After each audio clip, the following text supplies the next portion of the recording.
If we can start our discussion on the markets here, I want to ask about this underperformance that we're seeing in the Taiwan market.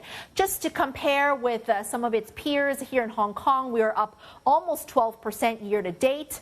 Nearby in Korea, up more than 30%. What's going on in Taiwan? Yeah, good morning. Thanks for having me. There were three reasons behind this. The first is the heading into 2025 this year. In the past 2 years, you see the Taiwan market has been probably one of the best performing market globally, while the other markets you just mentioned had actually underperformed Taiwan by a very huge margin. So I think there's a reversal of the trade into this year, where Taiwan is relatively off of the high base as compared to other market of the low base. That's the first thing. Second is I think the tariff concerns and a tariff concern for Taiwan, there are comments to two. First is the specific country tariff, reciprocal tariff on country-wise, and then Taiwan is included. That's a lot of concern about that.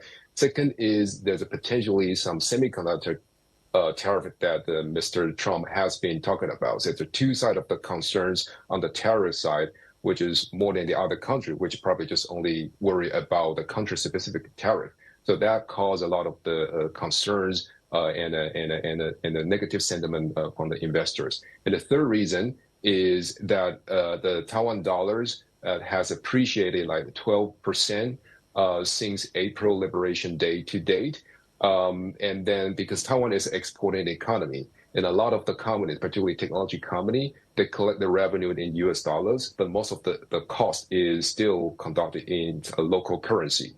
So this such a huge appreciation of the local currency in Taiwan dollars will erode their margin and the profit margin. So that's also another concerns that the market have, factoring that kind of the earnings provision. So I think that these three are the reasons to explain why TAIEX has been underperforming the rest of the market index, YTD. Okay, let's deep dive into a couple of those factors. Let's start with the Taiwan dollar strength. We're looking at it year to date, strengthening by almost 11% against the greenback. Do you think that the central bank is tolerating this strength and to be able to use it as leverage with the United States in its trade talks? Well, the central bankers in Taiwan, they didn't want to talk about this. They didn't officially deny it. They didn't officially admit it. But I think based on our understanding, I think there's a lot of things going on in the trade talks, and you see that Taiwan hasn't really received the letter from Mr. Trump yet. Two batch of the countries already received in the past couple of days. So we believe that the trade talks continue between the Taiwan and the U.S. government. And I think that on the FX side, while the central banker didn't talk about that, but there is a lot of speculation in the market. It has been attributed to this FX to one of the reasons behind the continuous trade talk. So we cannot confirm the speculation, but it is one of the speculation in the market and widely speculated. I will put it this way. Trump's tariffs is something that we are also, of course, very closely watching. I'm counting 22 countries now that have received their tariff notices from the U.S. president. We're also looking at sectoral tariffs. We haven't had a number yet for semiconductors, but what we've heard, everything from 25% to as high as 200% when it comes to sectors. Do you guys have a figure or a guess as to what that number could look like for semiconductors? Because, of course, that would really impact Taiwan. We don't have the numbers in mind, but we do have, I think, not just us, but I think all the investors has conducted a series of the scenario analysis, be it 10%, 25%, or higher numbers, and what the potential impacts of the semiconductor industry globally. We think that the most of the the semiconductor tariffs will be centered around, or most likely to center around the chip manufacturing, because the Mr. Trump want to bring the high-end chip manufacturing back to the U.S. I think that's the goal. So I think that the Taiwan boasts its highest market share in global semiconductor manufacturing in the foundry, like TSMC, UMC, Vanguard, these companies together.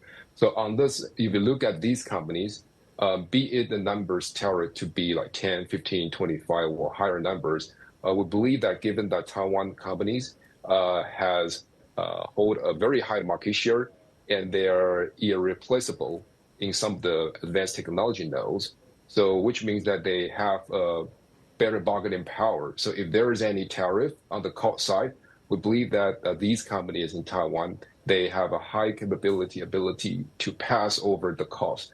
So I think for Taiwan itself, the companies, the impacts will be pretty small, but I think the impacts will be when this tariff on the higher cost, when it pass over to the supply chain and pass over to the consumers who need to pay a higher price to the consumer electronic product they're buying, then that could affect the global demand. And if that were to be the case, then that will not just be Taiwan, but every countries will be dragged down together. I know that when Jensen Huang visits Taiwan, there is the Jensanity fever that goes around with him. And now NVIDIA, $4 trillion in market cap. So much of his partners, the customers that work with NVIDIA, are in the Taiwan market. Do you think that this tide will lift the boats in Taiwan? And what I mean by that, of course, could give the Taiwan market a bit of a kick, a boost. That boost we already saw that boost in the past 2 years. So that explains the reason why Taiwan has been one of the best performing market in 2023 and 2024 because of the AI frenzy, this AI trade. This year it took a pause because the market started to concerns about the AI capex or spending, whether they will sustain or not. But what we're seeing here is, and not just about NVIDIA GPU or NVIDIA itself at a record high of the share price, but we're seeing a slew of the cloud service provider, the Magnificent Seven company, and the new slew of the new cloud of the company. They continue to invest massive capacity in the AI.